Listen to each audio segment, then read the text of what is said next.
네, 성경 봉독하겠습니다. 디모데전서 1장 1절에서 2절까지 말씀입니다. 디모데전서 1장 1절에서 2절까지 말씀, 저와 여러분 한 목소리로 읽도록 하겠습니다. 우리 구주 하나님과 우리의 소망이신 그리스도 예수의 명령을 따라 그리스도 예수의 사도된 바울은 믿음 안에서 참된 디모데에게 편지하노니, 하나님 아버지와 그리스도 예수께서 은혜와 긍휼과 평강이 내게 있을지어다. 아멘. 네, 우리 이석호 목사님 나오셔서 말씀 전해 주실 때 큰 박수로 맞이하도록 하겠습니다.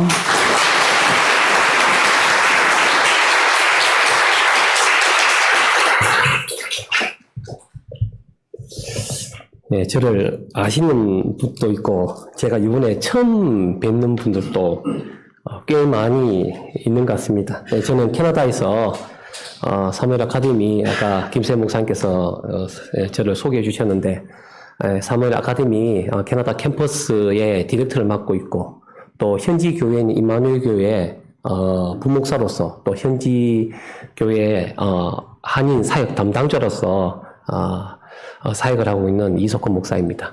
3년 만에 본교회를 이렇게 방문했는데 너무 오고 싶었던 교회로 다시 와서 제가 너무 기쁘고, 그래서 아까 이제 교동문을 오늘 제가 이거 선택을 했거든요.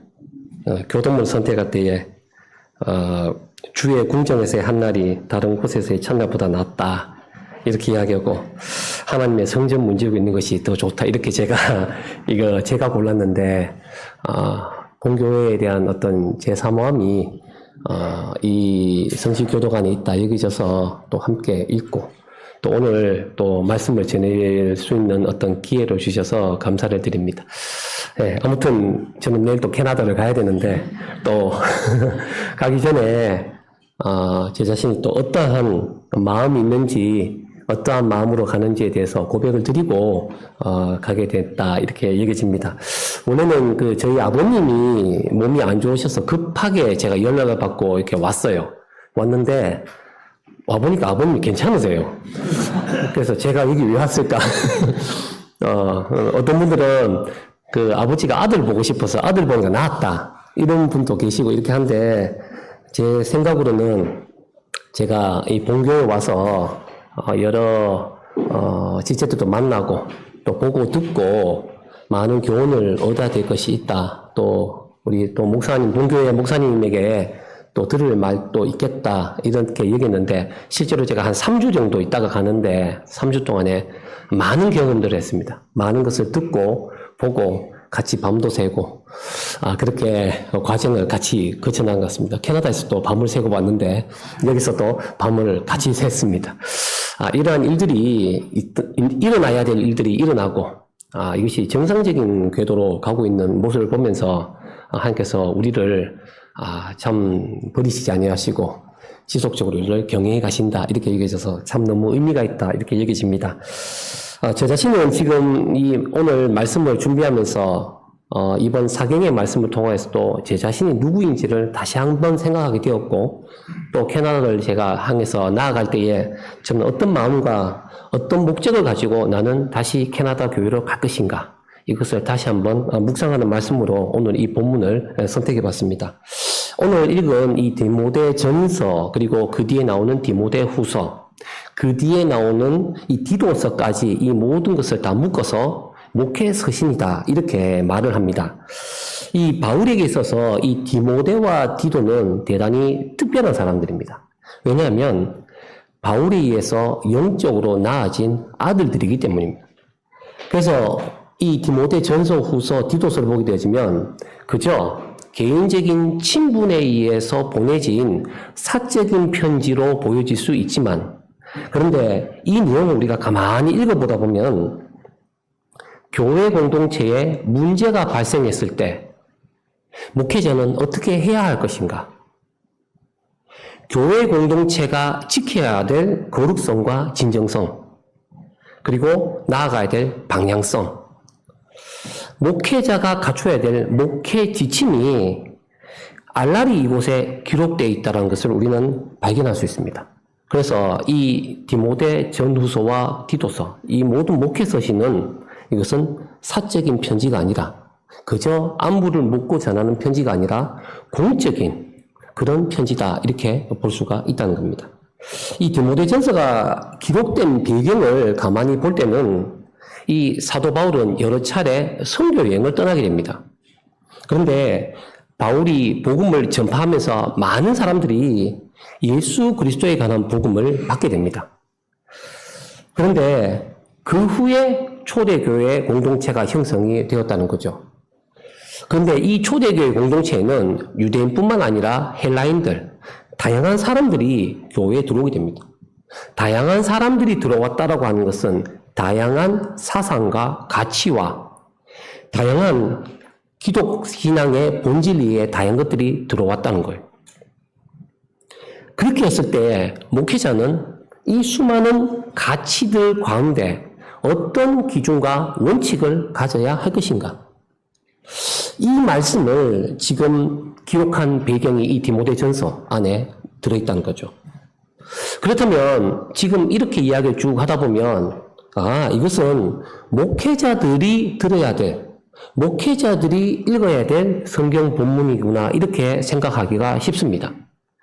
그런데 여기서 말하는 이 목회자는 그 시대를 생각해 보면 사도 바울, 디모데, 디도, 이분들은 신학대학원을 나온 게 아닙니다. 신학 공부를 특별하게 공부를 한 게 아니에요. 특별히 어떤 라이센스를 받은 것이 아닙니다. 그저 그분들은 예수 그리스도를 구주로 믿음으로 받았다는 거예요. 그리고 이 가치가, 이 믿음이 너무 존귀해서 이 복음을 전파하는데 자신의 일생을 들였다는 겁니다. 그래서 그들을 우리는 사도다, 이렇게 부른다는 거죠. 따라서 복음을 받은 우리 역시 누군가 앞에서는 목회자의 역할을 감당해야 합니다. 그리고 지금 감당하고 있습니다. 우리가 교회를 통해서 복음을 받고 양육을 받았다면 우리 각자는 각자가 처한 정황이 있어요. 다양한 상황이 있습니다. 그 상황 속에서 누군가에게 목회 활동을 하는 목회자의 마인드를 가져야 된다는 거죠. 이 목회자 마인드라고 하는 것, 이것이 대단히 중요하다는 것. 저는 현재 임마누엘 교회 현지 교회 부목사로서 지금 담당을 하게 되면서 제가 명함을 만들었습니다. 제가 원래 명함을 많이 갖고 왔는데 와서 다 나눠줬어요. 그래서 제가 드리고 싶은데 없어요. 이만큼 가져왔는데 다 주고 나니까 지금 없습니다.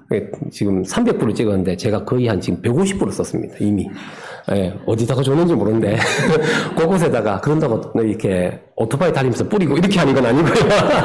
예, 의미 있게 제가 누굽니다 소개하면서 이렇게 한 장씩 다 줬는데 지금 이미 150장 정도를 썼어요. 예, 그런데 제가 이 명함을 만들면서 임마누엘 교회에 출석하는 식구들에게도 제가 명함을 각자 만들라고 이제 권유했습니다. 왜냐?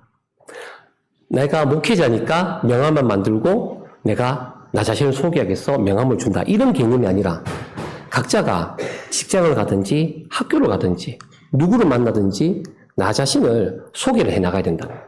그래서 명함을 만드는 것이 좋겠다, 이렇게 권유했고, 지금 임마누엘 교회에 출석하는 우리 지체들은 지금 명함을 다들 가지고 있습니다.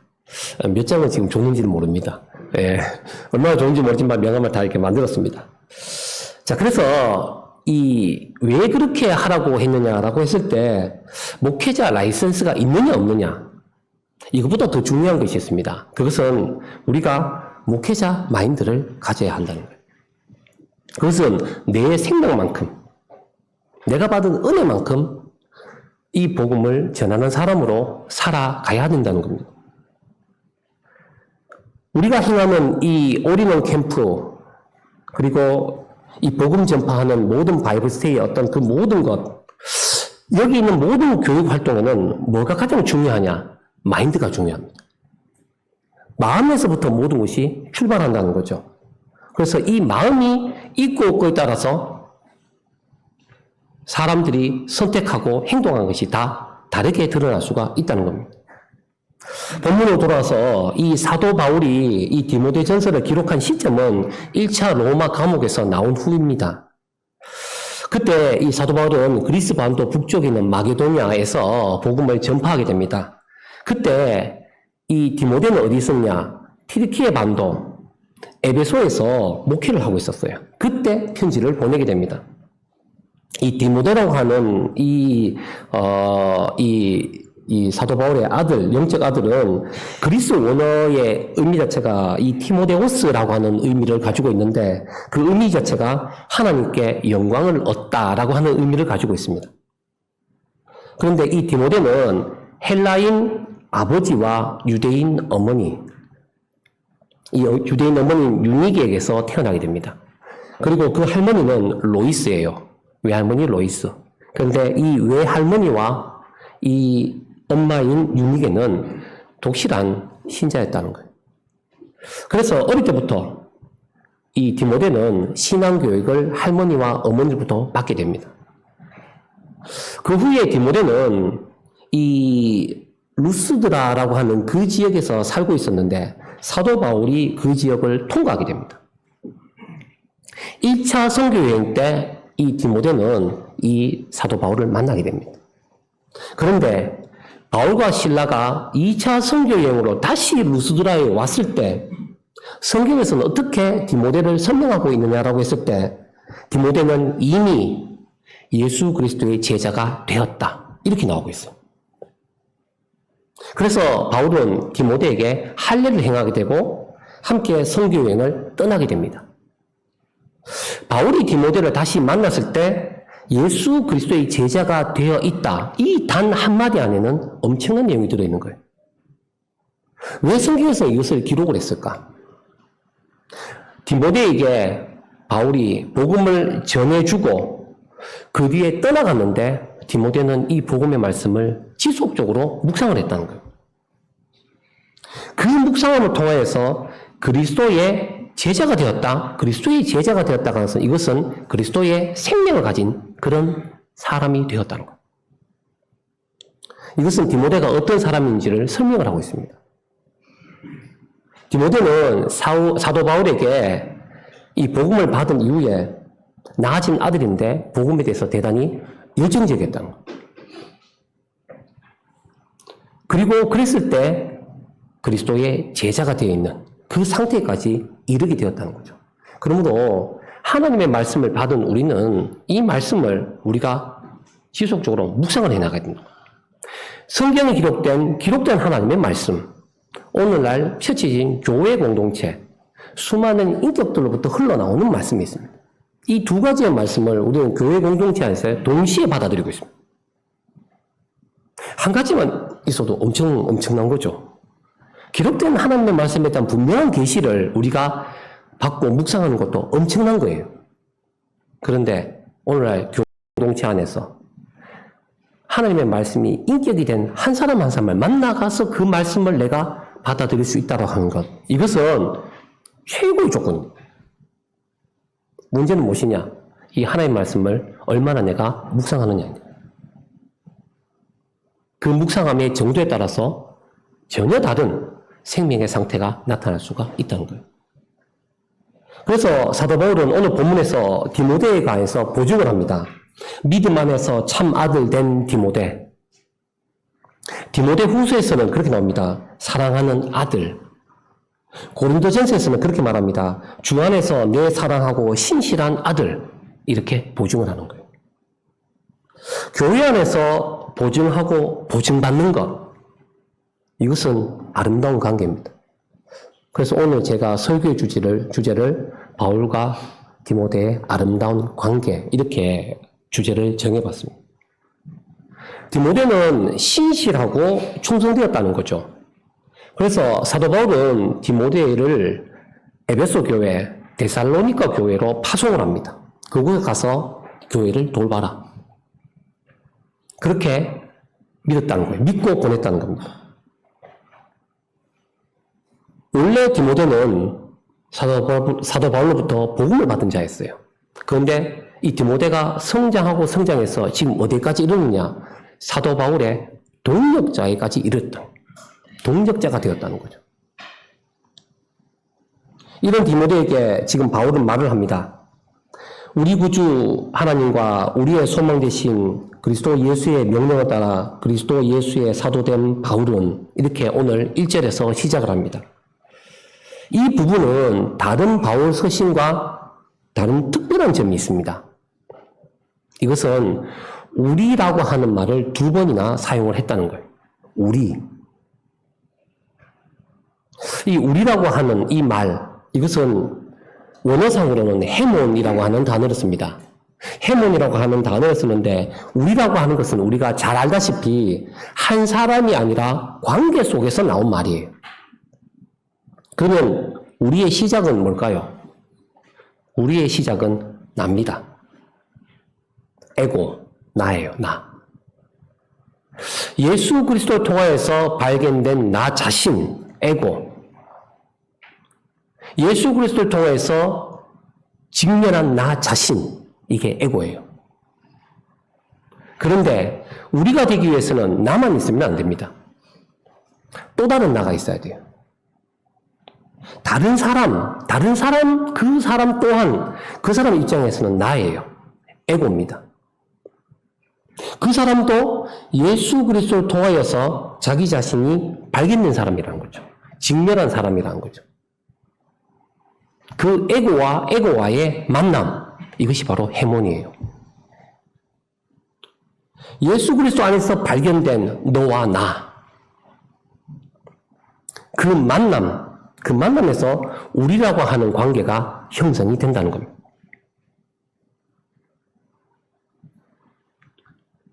전혀 다른 사람 두 사람이 만나서 우리가 되는 것, 이 복수가 되는 것, 이것은 교회 안에서 매우 중요한 의미가 있습니다. 나의 하나님에서 우리의 하나님이 되어야 된다는 거예요. 내가 나의 하나님을 믿고 있고 너는 너의 하나님을 믿고 있고 교회를 이룰 수가 없습니다. 나의 하나님에서 우리의 하나님이 되어야 교회 공동체가 될 수 있습니다.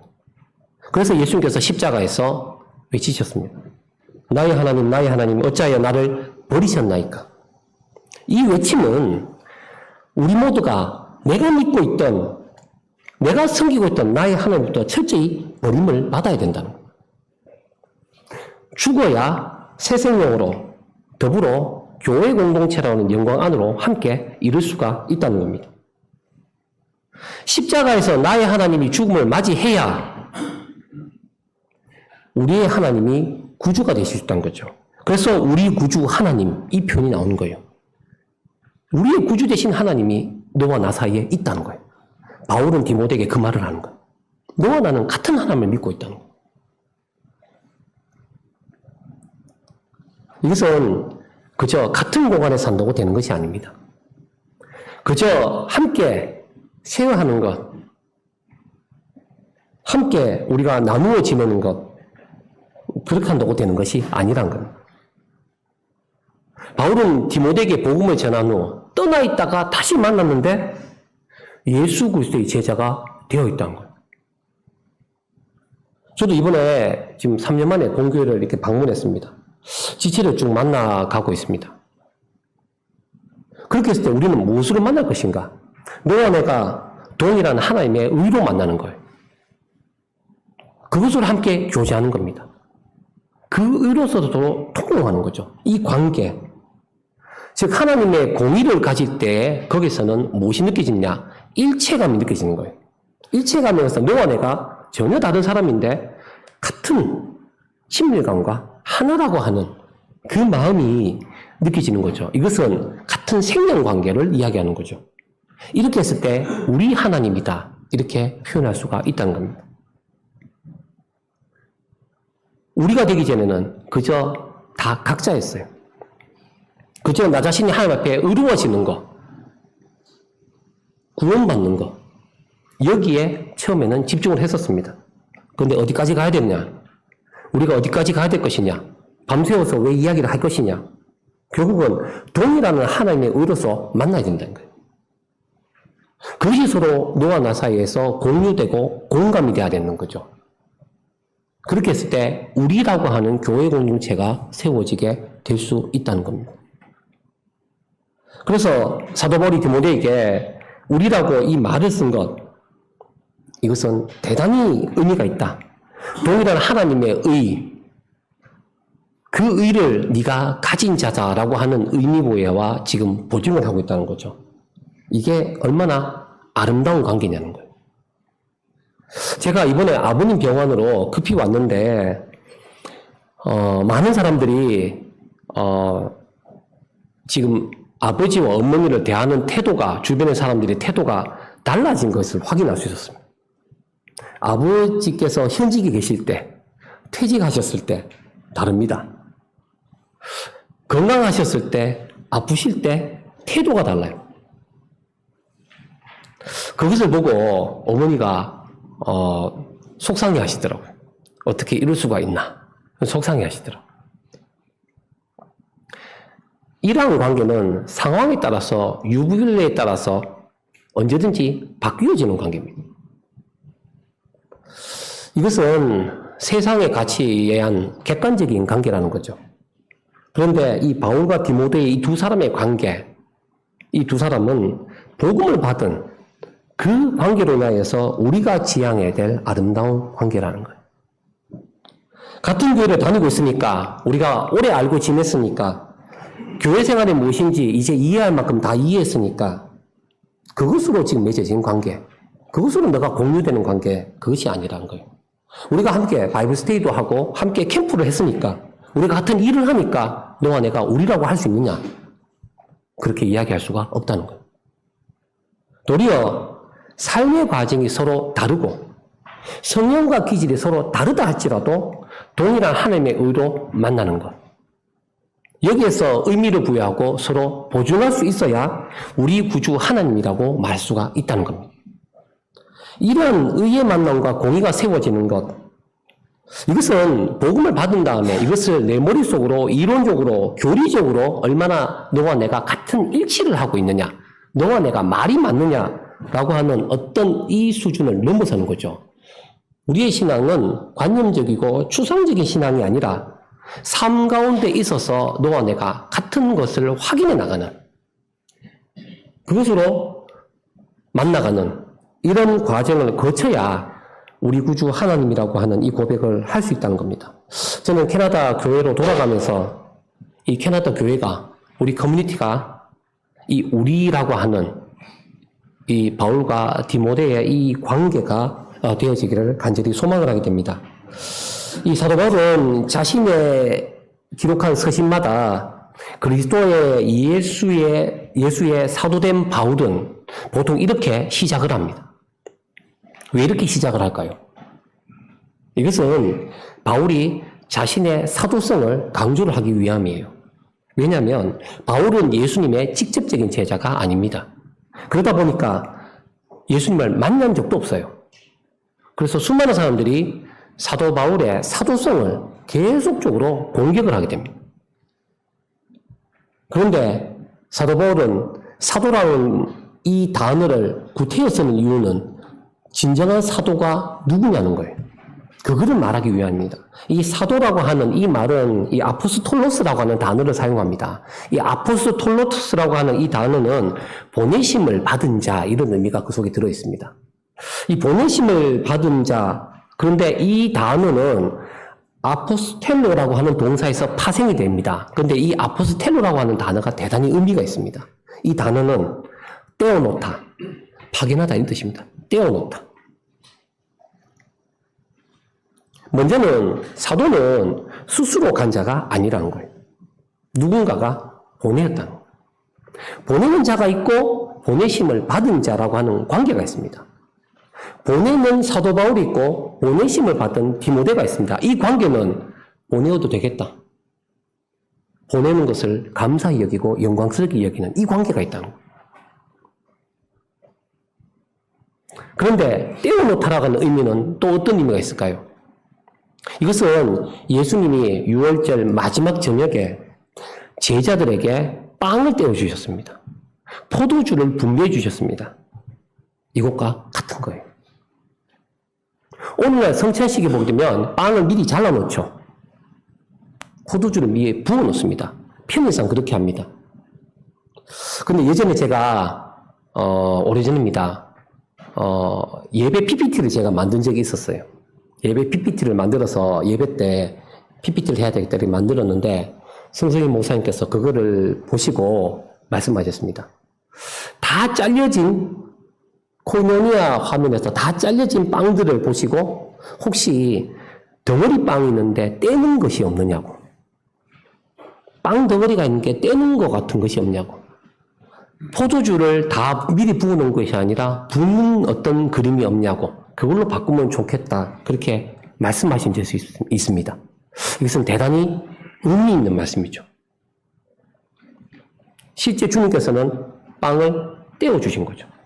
미리 다 잘라 놓으시고 다 이렇게 칼로 잘라서 한 개씩 가져가라. 이게 아니라 떼어주셨다는 거예요. 대단히 의미가 있다는 겁니다.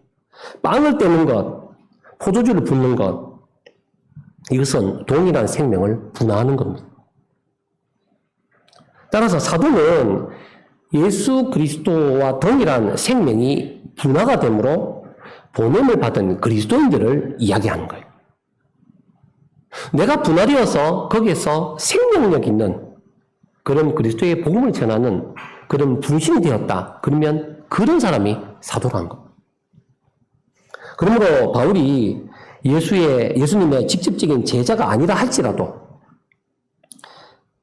예수 그리스도께서 떼어놓으신 분화된 생명이기 때문에 이 사도 바울을 우리는 사도다 이렇게 부른 것처럼 우리들 또한 전혀 다른 시대, 전혀 다른 공간에 살고 있다 하더라도 그리스도의 생명이 이것이 사도됨의 중요한 기준이 된다.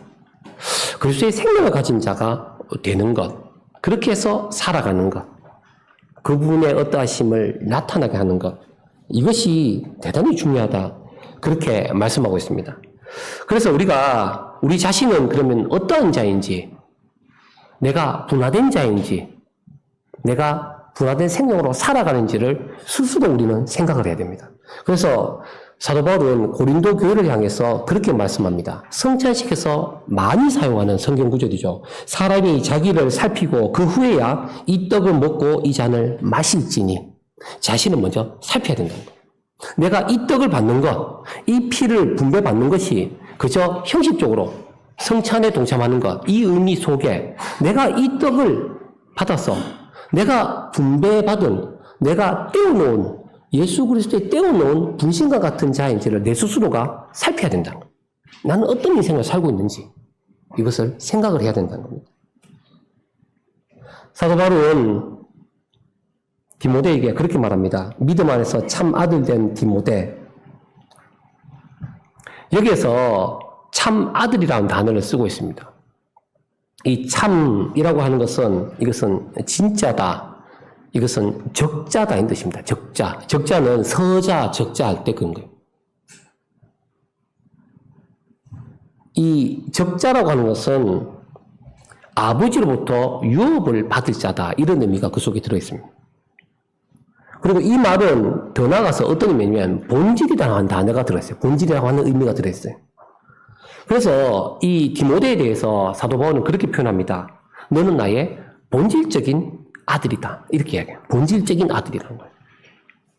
참 아들이라고 하는 이것은 본질적인 아들이다. 그러면 다르게 이야기하면 비본질적인 것이 다 배제된 생명 상태가 바로 본질적인 아들입니다. 본질만 있다는 거죠. 신앙에 본질만 있는 자가 진정한 참 아들이다. 지금 사도 바울은 그렇게 디모데를 향해서 이야기를 하고 있습니다. 비본질적이라고 하는 것은 무엇일까요? 나의 정체성, 이거 이외의 모든 것이 다 비본질적이라고 하는 것은 나의 정체성이 아닌 나머지 모든 것, 어쩌면 재력, 나의 학력, 역량, 이 모든 것에는 힘력자가 들어가 있습니다. 사람의 어떤 신용과 노력, 방법론, 이 모든 것들은 다 신앙의 비본질적인 요소죠. 이 비본질적인 것, 이것들을 다 배제시켜 나가는 것. 그저 예수 그리스도를 믿음으로 내 속심령 안에 예수 그리스도라고 하는 그 정체성, 그것만 내 안에 있는 상태. 그러한 생명이 바로 참 아들이라는 거죠.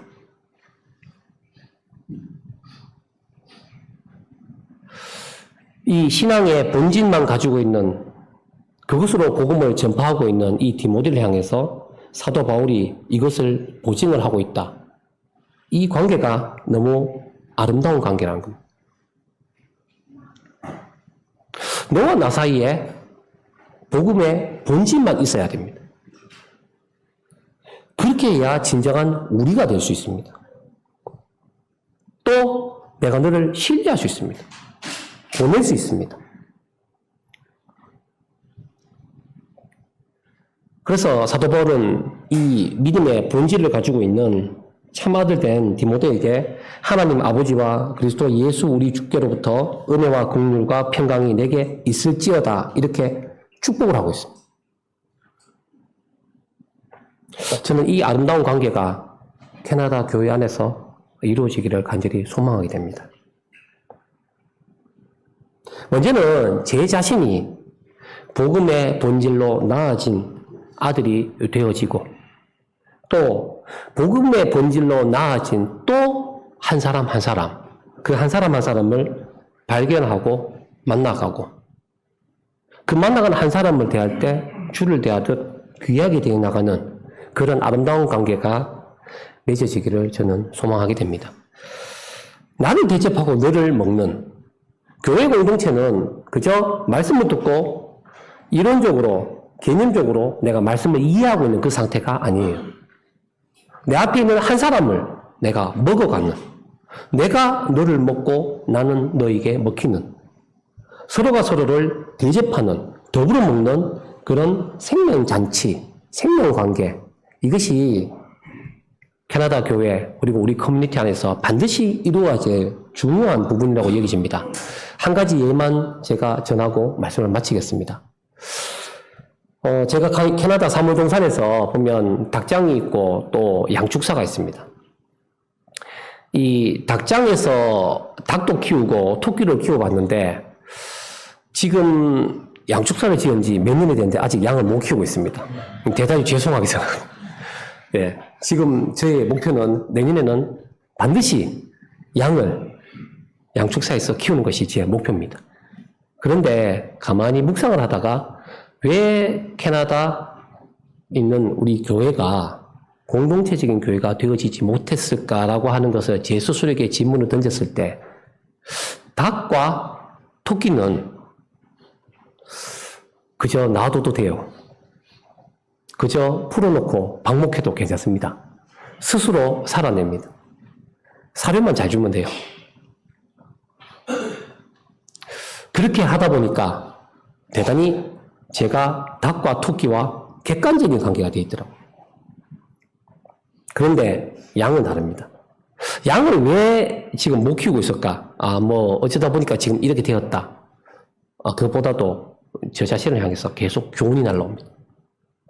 지금 목양할 수 있는, 목자와 양이라고 하는 이 관계는 마치 바울과 디모데의 관계예요. 먼저 사도 바울이 자기 자신을 어떻게 하느냐? 자기 자신이 가지고 있는 복음을 전해서 디모데를 양육을 한 겁니다. 이 양육이라고 하는 개념. 사랑하는 아가페 사랑으로 디모데를 양육하고, 그리고 디모데는 사도 바울을 아버지처럼 존경하고 경외하고 따르는 이 관계. 이 관계는 대단히 주관적인 관계예요. 이 관계는 방목하고 내버려두는 관계가 아닙니다. 내버려두면 생존이 안 돼요. 이 밀접한 관계가 이루어지지 않으니까 그 현상이 아직 양축사라고 하는 형식은 지어졌는데 그 속에 내용이 없는 거구나. 나 자신이 이러한 목양을 해나가는 것에 미흡한 목회자로서 남아있구나. 이것에 대해서 저는 많이 묵상하게 되었습니다. 그래서 내년에 제가 양을 키운다고 하니까 양 치는 것 자체가 목적이 아니라 양을 키우는 것을 통하여서 공동체적인 교회가 이루어지려 하는 그 과정 안에 이 양을 길러가는 것에 대한 의미를 묵상을 해나가야 되는구나. 그것을 아이들에게 보여주고 아이들이 그것을 통하여서 성경에 나오는 양이 어떤 동물인지를 관찰할 수 있도록 제공하기도 하고 캐나다 전체 교회가 이 교훈을 받아 나가야 되는구나. 이것은 너와 나의 관계가 있어야 되는 거예요. 목자와 양이라고 하는 이 관계는 그저 주인과 닭하고 토끼와의 관계는 전혀 다른 관계입니다. 더불어 먹고 먹이는 관계. 이것은 그리스도의 생명으로 서로가 만나고 서로 교제하는 것. 그 가운데 하나됨이 있습니다. 서로가 서로를 먹게 되어지면 너 안에 내가 있고 내 안에 너가 있는 거예요. 이것은 일체감을 가진 하나가 되는 거죠. 이러한 관계가 되어져야 하나님께서 보실 때에 본교회가 보실 때에 이것은 교회라고 할 수가 있다. 공동체적인 교회라고 할 수 있다. 그렇게 여겨져서 이 바울과 디모데의 이 관계처럼 서로 사랑하고 보조해 줄 수 있고 서로 축복하는 아름다운 관계를 더불어 맺는 그런 캐나다 교회 그리고 본교회 우리 모두가 되기를 주님의 이름으로 간절히 소망하게 됩니다. 다 함께 기도하시겠습니다. 하나님 아버지, 바울과 디모데의 이 아름다운 관계를 저희들이 오늘 묵상하게 이렇게 해주셔서 감사를 드립니다. 저희들이 그저 한 사람 한 사람을 대할 때에 객관적으로 함께 교회 생활을 해나가는, 함께 출석하는, 함께 더불어 음식을 먹고 함께 운동하는 그런 관계가 아니라 너는 나에게 어떤 의미가 있는지, 너에게 나는 어떤 의미가 있는지를 서로 물어가고 그 가운데 함께 짜여지는 그 관계에 이르기를 원합니다. 그래서 우리 하나님 아버지께서 우리라고 하는 교회 공동체를 이루시기까지를 원하시는 그 원함을 우리가 들어드릴 수 있는 그 마음을 시원케 해드릴 수 있는 저희가 되게 하셔서 저희들이 우리라고 하는 그 관계 안에서 더불어 기뻐하고 즐거워하는 아름다운 교회 공동체를 이루어 나갈 수 있는 저희 모두가 되게 하여 주옵소서. 감사를 드리고 주 예수 그리스도 이름으로 기도드립니다. 아멘.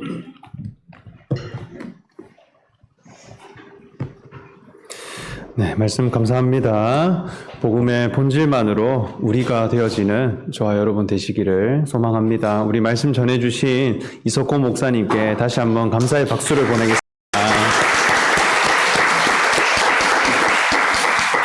네, 그러면 찬송가 176장 찬송하겠습니다.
주 안에서 우리 몸과 만나게 되어서 주 예수님 다시 오실 때에 모두 기쁨으로 맞을